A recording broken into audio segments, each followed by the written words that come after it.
Voi pizzapeikko. Maassa on joku kauhea iso metallilaatikko.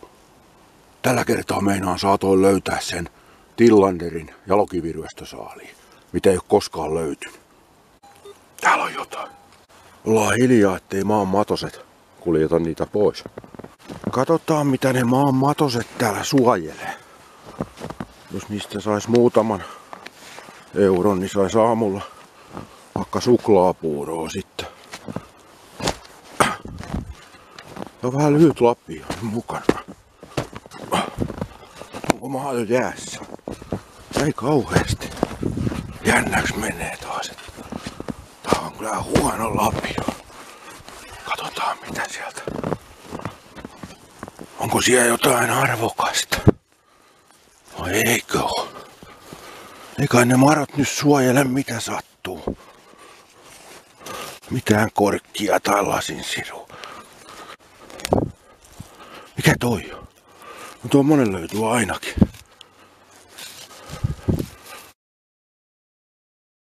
Joo, kuka uskoo ennen unia? Olin meinaan unessa jossain vuoristossa. Alapuolella näkyi semmonen hieno punainen mummon mökki. Löysin sieltä jonkun intiaanien aarteen tuonne vuoren takaa. Aika hienoa. Sain niistä hyvän maksu. Mut sen jälkeen kotona ei ollut enää mitään tekemistä, kun sai ostettua kaiken minkä halus. Kaikki päivät alkoi tuntua ihan samalta kuin edellinen. Ja ajantaju hävisi.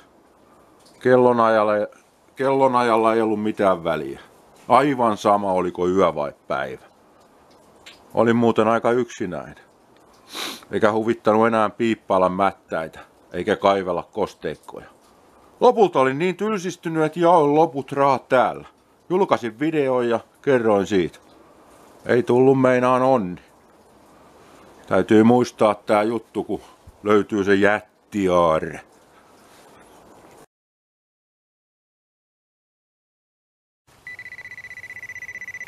Mikä tossa on?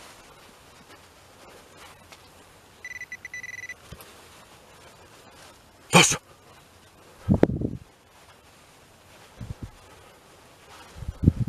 Taas se hävis. Tossa se varmaan on. Mikä toi on? Mikä toi on?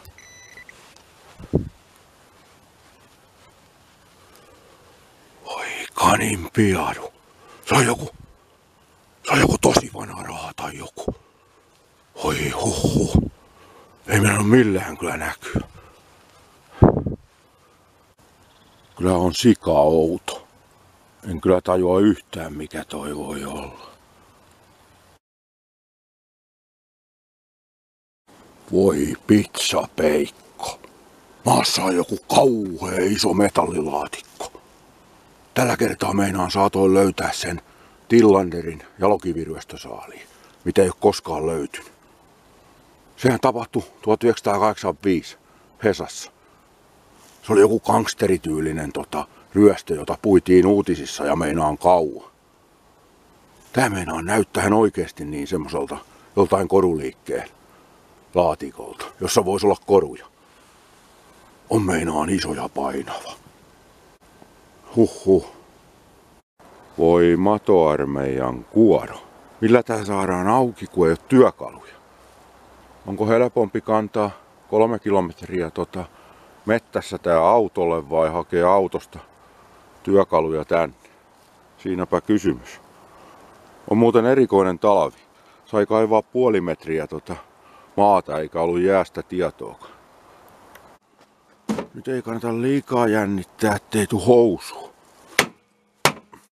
Ei oo meinaan kiva olla mettässä märillä housuilla. Voi jätti munakas.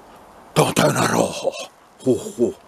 Joku on halunnut eroon liiasta manista. Alkanut varmaan polttaa vähän tai ollut tullut joku himo. En tiedä.